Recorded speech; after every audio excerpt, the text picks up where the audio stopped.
क्या आप जानते हैं हमारे हिंदू धर्म में ऐसे कौन से देवता हैं जिनकी पूजा में शंख पूजा वर्जित मानी जाती है। आज हम इसी विषय में अपने वीडियो में बात करेंगे। आप सबका स्वागत है आपके अपने ही चैनल मोरल शक्ति में। अगर आपने अभी तक मोरल शक्ति को सब्सक्राइब नहीं किया है तो प्लीज़ जल्दी जल्दी सब्सक्राइब कीजिए ताकि आपको ऐसी ही धार्मिक जानकारियाँ मिलती रहें।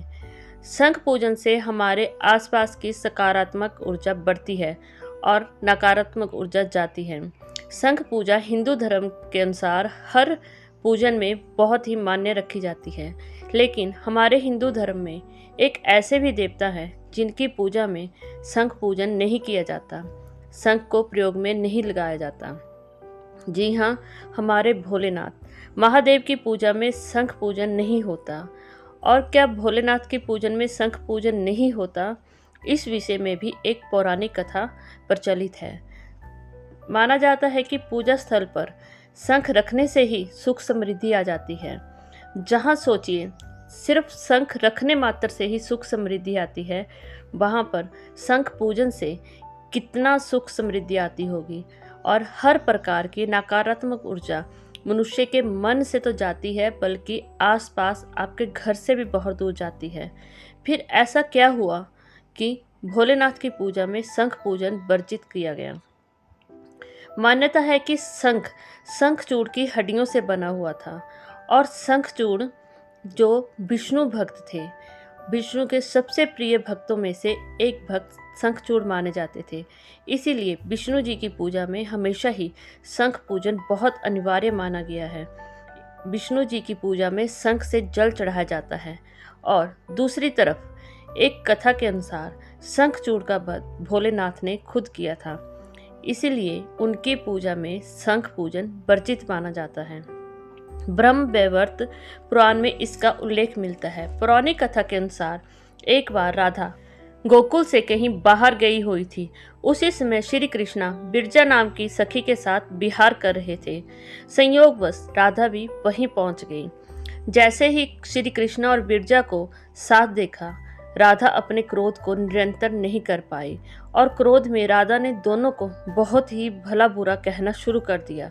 लज्जावश बिरजा नदी बनकर बहने लगी और कृष्णा के प्रति क्रोधपूर्ण शब्दों को सुनकर कृष्णा के साथ ही वहां पर उनके परम प्रिय मित्र सुदामा भी थे। वह अपने मित्र के लिए ऐसे शब्दों को सुन नहीं पाए और सुदामा को गुस्सा आ गया। कृष्णा ने तो कुछ नहीं कहा, लेकिन सुदामा अपने गुस्से को निरंतर नहीं कर पाए। उधर राधा माँ को गुस्सा आया और साथ में ही राधा माँ के गुस्से को देखकर सुदामा भी गुस्से में आ गए।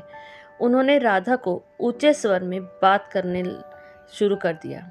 उनको इतना गुस्सा आ गया कि वह यह भी भूल गए कि राधा को गुस्सा करने का हक इस समय श्री कृष्णा का है।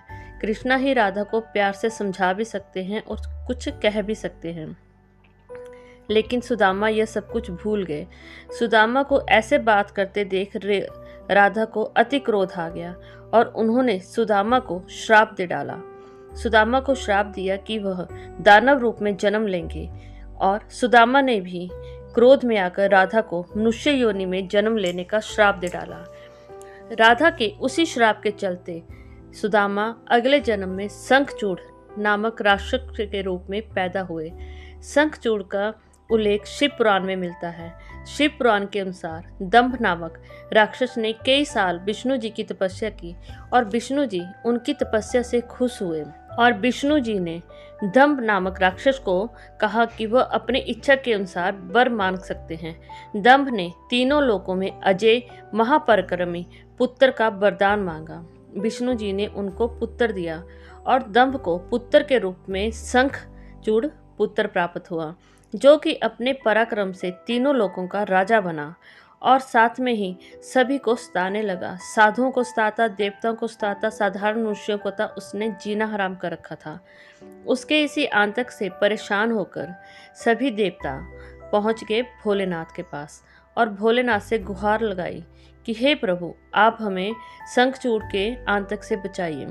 भोलेनाथ ने अपने भक्तों की सुनी। सभी देवताओं की पुकार सुनने के बाद भोलेनाथ ने शंखचूड़ का वध किया। और इसी कारण शंखचूड़ के वध होने के साथ साथ भोलेनाथ की पूजन में शंख का प्रयोग वर्जित माना गया है, क्योंकि शंखचूड़ पिछले जन्म में सुदामा थे और कृष्णा के परम मित्र थे। इसीलिए उनका उपयोग, उनकी हड्डियों का उपयोग शंख को बनाने के लिए किया गया था।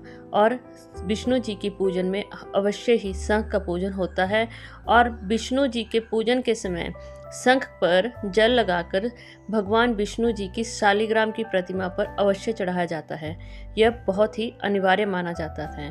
तो यह थी दोस्तों कहानी कि भगवान शिव की पूजा में कभी भी शंख का प्रयोग क्यों नहीं होता। आपको यह जानकारी कैसी लगी प्लीज़ कमेंट करके अवश्य बताएं और हर हर महादेव जरूर